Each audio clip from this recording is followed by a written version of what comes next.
Hello guys, welcome to Pakistani real reaction. तो कैसे हैं आप सब? उम्मीद है आप सब बढ़िया होंगे, मजे में होंगे और खुश भी होंगे। मेरा नाम मुदल से है। हूं वर्षित सुबह। आज शुरू का टाइटल है why world leaders love Indian PM Narendra Modi.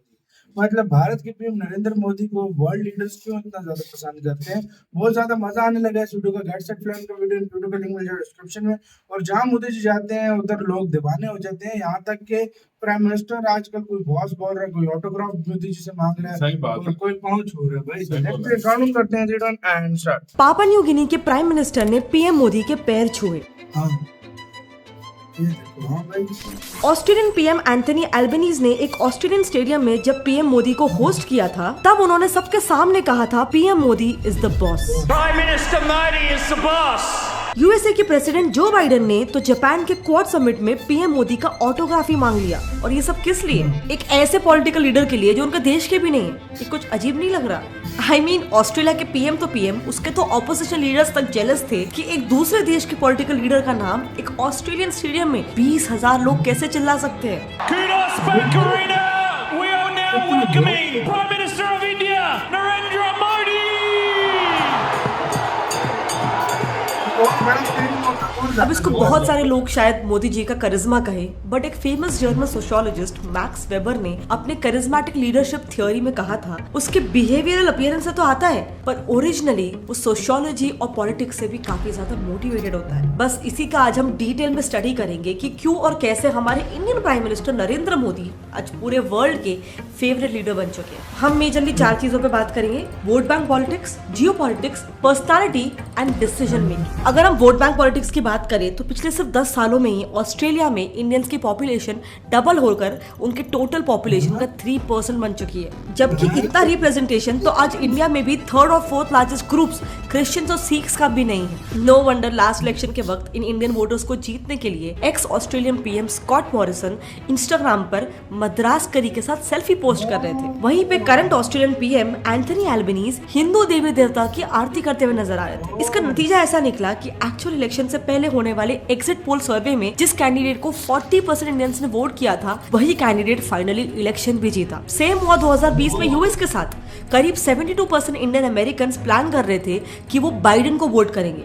And guess who is their president now? So just imagine कि जब ऑस्ट्रेलिया, यूएस और ऐसे ही बाकी डेवलप्ड नेशंस में इंडियन डायस्पोरा को एक डिसाइसिव पोजीशन में देखा जाएगा, तो दुनिया भर के 150 से ज्यादा डेवलपिंग नेशंस के सामने इंडिया और इंडियन पीएम की किस तरीके की ग्लोबल इमेज पोर्ट्रे होगी। बस यही आ जाता है मोदी पॉपुलैरिटी के पीछे सेकेंड रीजन, जियोपॉलिटिक्स। हाल ही में पैसिफिक नेशन पापा न्यू गिनी के पीएम ने पीएम मोदी को ग्लोबल साउथ के देशों का लीडर कहा था। उनके हिसाब से दुनिया के ऑलमोस्ट सभी डेवलप्ड देश नॉर्थ अमेरिका, यूरोप और नॉर्दर्न एशिया में स्थित है। एंड वो सिर्फ नॉर्थ के प्रॉब्लम्स की ही बात करते हैं, जबकि मैक्सिमम प्रॉब्लम्स को सहने वाली डेवलपिंग वर्ल्ड तो साउथ में बसती है। ऑल्सो काफी इयर्स तक इस ब्लू ग्लोबल नॉर्थ ने कॉलोनीज बनाकर रेड ग्लोबल साउथ को एक्सप्लॉइट भी किया। इसीलिए इस सब को मद्देनजर रखते हुए हाल ही में ग्लोबल साउथ के 14 पैसिफिक आइलैंड देश जैसे कि cook island, Fiji, Kiribati, Marshall Islands, पापा न्यू गिनी, टोंगा, ये सारे देश ग्लोबल साउथ के एक ब्राइट स्पॉट यानी कि इंडिया को अपना लीडर बनाना चाहते हैं। एंड इसीलिए आपने देखा होगा कि उनके प्राइम मिनिस्टर ने मोदी जी के पैर भी छुए थे। But of course international relations में there are no permanent friends, only permanent interest. And जितनी रिसर्च हमने की उससे यही लगता है कि पैसिफिक आइलैंड्स या फिर इन जनरल ग्लोबल साउथ की बात करने में पीएम मोदी और इंडिया भी अपना ही फायदा देख रहे हैं। एक्चुअली ज्यादा लोगों को पता नहीं होगा, पर पीएम बनते ही मोदी जी ने ग्लोबल साउथ के इश्यूज को उठाने के लिए 14 पैसिफिक आइलैंड कंट्रीज को मिलाकर एक फोरम बनाया था, forum for Indian Pacific island countries, FIPIC। इसके जरिए इन्होंने सोचा था कि वो किसी सुपर पावर कंट्री की तरह ही ग्लोबल इश्यूज की बात करेगा, लेकिन उनकी नहीं जिनके ऊपर सब बात कर रहे हैं, जैसे कि climate change, Russia Ukraine war, इस पे सब लोग बात कर रहे हैं। इंस्टेड अगर इंडिया को लाइमलाइट में लाना है तो हमने सोचा एक ऐसा मुद्दा चाहिए जो यूनिक हो। तो बस फिर इंडिया ने ग्लोबल साउथ का एक नया मुद्दा खड़ा कर दिया और ऑनगोइंग इश्यूज को भी इस मुद्दे से लिंक कर दिया। Most of the global challenges have not been created by the global south. यानी द फील्ड वाज सेट और अब बस एक छोटी सी चीज की कमी थी, छोटा सा इन्वेस्टमेंट। क्योंकि जैसा कि हम जानते हैं हर छोटा इन्वेस्टमेंट फ्यूचर में बहुत बड़ा फायदा करता है। इनफैक्ट मैंने भी जब बाइनोमो में छोटा सा इन्वेस्टमेंट किया था तब मुझे भी काफी फायदा हुआ था एंड आप भी इसका इस्तेमाल करके एक्स्ट्रा इनकम के साथ साथ ढेर सारा इनाम जीत सकते हो, जिसके लिए आई वुड से कि अभी सही टाइम रहेगा क्योंकि बाइनोमो का most exciting event trading journey the chosen start हो चुका है, जिसमें आप पार्टिसिपेट करके 5 से 20 जून तक एप्पल प्रोडक्ट्स जैसे कि MacBook pro M2, iPhone 14 pro, Apple watch 8 series और एयरपॉड्स प्रो 2 जीत सकते हो। इस ट्रेडिंग जर्नी में पार्टिसिपेट करना काफी इजी है, बस आपको ट्रेडिंग जर्नी में रजिस्टर करना है और आपके सामने आपको टारगेट्स मिल जाएंगे। अगर आपने इन गोल्स को अचीव कर लिया तो आपको बाइनोमो की तरफ से मिलेगी एक पेड टूर्नामेंट जिसका प्राइस पूल है $4,000। तो ये काम कैसे करता है? आपको बस किसी भी एसेट पे ट्रेड ओपन करके उनके रिजल्ट्स का वेट करना है, लेकिन इसकी कंडीशन है ट्रेडिंग जर्नी पर जाने के लिए आपके अकाउंट्स में फंड्स होना जरूरी है। इफ नहीं है तो आप अपना अकाउंट डिपॉजिट सेक्शन पे क्लिक करके रिप्लेनिश कर सकते हो and don't forget to use promo code chosen, जिससे आप 100% डिपॉजिट बोनस तक एंजॉय कर सकते हो। तो आज ये ट्रेडिंग की पावर को डिस्कवर करें with Binomo's trading journey, link is in the description. Now let's come back to the topic. देखो, कोई देश आपके उठाए मुद्दों पर अपना टाइम और मनी क्यों इन्वेस्ट करेगा अगर आप उसके देश में सिर्फ शब्द इन्वेस्ट कर रहे हो, पैसे नहीं इन्वेस्ट कर रहे। सो इंडिया ने उन 14 पैसिफिक नेशंस के कल्चरल, स्ट्रक्चरल और पॉलिटिकल बेटरमेंट के लिए इंडिविजुअली करीब 2 लाख USD पर ईयर का फंड अलॉट किया है और साथ ही उनके ब्यूरोक्रेट्स को इंडिया में ट्रेनिंग देने का वादा भी किया है। नाउ आई नो ये सुनने में एक वेस्ट ऑफ मनी लग रहा होगा, बट 14 देशों के लिए जाने वाले इन फंड्स को अगर हम मिलाकर भी कैलकुलेट करें तो ये हमारे GDP का सिर्फ 0.0001% है। बट इसके बदले हमारे देश इंडिया और इंडियन प्राइम मिनिस्टर को ग्लोबल लेवल पर एक सेंटर स्टेज मिल सकता है एंड इनफैक्ट इसका रिजल्ट भी दिखने लग गया है। दुनिया भर के सभी पावरफुल ग्लोबल लीडर्स में से पीएम मोदी की अप्रूवल रेटिंग पिछले 4 सालों से लगातार हाईएस्ट बनी हुई है, जबकि USA दुनिया के मोस्ट पावरफुल कंट्री के प्रेसिडेंट बाइडेन की अब तक की highest approval rating Modi ji के पिछले कुछ सालों में आई सबसे लोएस्ट रेटिंग से भी कम है। Which brings us to the next reason behind Modi's popularity, personality. बाकी लीडर्स आपस में कैसे इंटरेक्ट करते हैं और मोदी जी कैसे इंटरेक्ट करते हैं दूसरे लीडर्स के साथ, इसको अगर आप ध्यान से देखोगे ना तो इसमें आपको एक स्टॉन्च कॉन्ट्रास्ट दिखाई देगा। आप इन्हें कभी नहीं देखोगे एक दूसरे से एकदम गर्म जोशी से गले वगैरह मिला के मिलते हुए, पर अब देखो यही सेम लीडर्स पीएम मोदी से कैसे मिलते हैं। बस बॉडी लैंग्वेज ऑब्जर्व करो, there is a clear difference. Modi ji के मामले में ऐसा लगता है जैसे 2 देशों के पॉलिटिकल लीडर्स नहीं बल्कि 2 पुराने दोस्त मिल रहे हो। इनफैक्ट एक बार तो मोदी जी ने खुद बताया था कि वो रशिया के प्रेसिडेंट पुतिन से सिर्फ आधे घंटे के लिए मिलने गए थे रात के 11 बजे, लेकिन उनकी बातें सुबह के 4 बजे तक चलती रही। सो डेफिनेटली मोदी जी की ये पर्सनालिटी उन्हें वर्ल्ड लीडर्स से काफी क्लोज रिलेशन बनाने में हेल्प कर रही है। कितना टाइम लेंगे वो? बोले साहब ज्यादा से ज्यादा 50 मिनट, मैक्सिमम 50 मिनट। दोनों बैठे, बातें शुरू हुई साहब, और आप हैरान हो जाएंगे जो 50 मिनट का कार्यक्रम तय हुआ था, मैं करीब सुबह 3:45 बजे होटल वापस आया। But of course as I said earlier, ये सब कुछ पॉलिटिक्स है, क्योंकि जब पीएम मोदी वर्ल्ड स्टेज पर बाकी पावरफुल ग्लोबल लीडर्स से जब इस तरीके से मिलते हैं तो इससे इंडिया को 2 चीजें हासिल होती। पहले तो पीएम मोदी उनके यूनिक स्टाइल के कारण लीडर्स के बीच अलग से हाईलाइट हो जाते हैं और चारों तरफ उनकी चर्चा होने लग जाती है। एंड दूसरा, इंडिया की इन हाउस पॉपुलेशन को बड़े देशों के साथ बराबरी का एहसास होता है। अब पीएम मोदी की जो पर्सनालिटी है, इसका इंडियन ऑब्जेक्टिव्स को फुलफिल करने में कितना बड़ा रोल प्ले होता है, क्या फायदा होता है कि नहीं फायदा होता है, वो डायरेक्शन में हम नहीं जा रहे। बट हाँ, इतना जरूर है कि इससे एटलीस्ट वो ग्लोबली न्यूज में बने रहते हैं एंड उनके रिलेशंस बाकी लीडर्स के साथ कंपैरेटिवली अच्छे हो जाते हैं। अब आते हैं लास्ट रीजन पे, which is Modi ji strong decision making.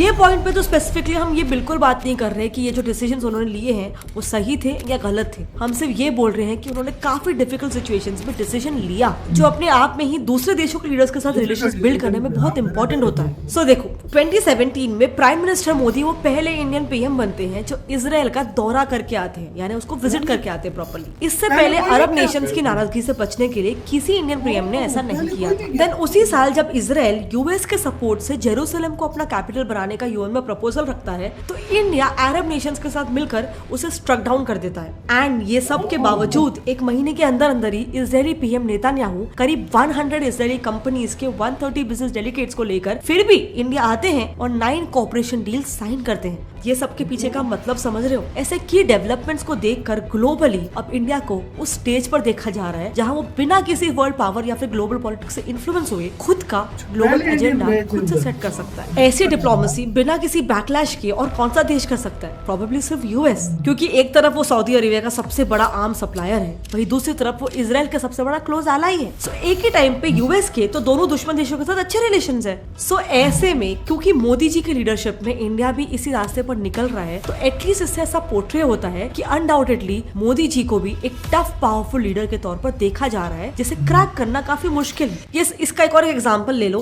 UK के साथ चल रहा free trade agreement drama. UK की बिगड़ती इकोनॉमी के कारण सिर्फ 2 महीने में उनके 2 पीएम को रिजाइन करना पड़ा। ऐसे कंडीशन में इंडिया के साथ free trade agreement British economy के लिए एक लाइफ सेवर बन सकता था, लेकिन 2020 में ही ऑलमोस्ट फाइनल हो चुकी डील पर पहले तो यूके की होम सेक्रेटरी सुवेला ब्रेवरमैन ने पानी फेर दिया यूके में बढ़ते इंडियन इमिग्रेशन को लेकर इंडियन गवर्नमेंट पर सवाल उठा के। और उसके बाद जैसे ही मामला हल्का सा ठंडा हुआ था तो वहाँ की इंडियन एम्बेसी पर खालिस्तानी अटैक और उस पर यूके पुलिस के ठंडे रिस्पांस ने एफटीए को पूरी तरह से आईसीयू में पहुंचा दिया। ये खालिस्तानी अटैक पे तो आपको याद होगा कि वहां पर जब अटैक किया था तो और यूके ने कोई रिस्पांस नहीं दिया था तो इंडिया ने भी इंडिया में जो यूके की एम्बेसी थी वहां से सिक्योरिटी को कम कर दिया था। मतलब बेसिकली जैसे को तैसा, वो भी यूके के साथ। So India under PM Modi is clear कि ये बड़े देशों का handshake with one hand and knife with the other hand, ये वाला एटीट्यूड नहीं चलने वाला है। इनफैक्ट बड़े देश ही क्या, इंडियन गवर्नमेंट ने अब ये इन जनरल भी काफी क्लियर कर दिया है कि नेशनल प्राइड, नेशनल इंटरेस्ट और नेशनल सिक्योरिटी के साथ अब बिल्कुल भी कोई भी कॉम्प्रोमाइज नहीं चलने वाला है। ये पुलवामा के बाद भी सेव हुआ था। 2019 में पुलवामा अटैक के बाद इंडियन गवर्नमेंट अपने एक्शन को लेकर काफी क्लियर थी। तो ये मोदी है,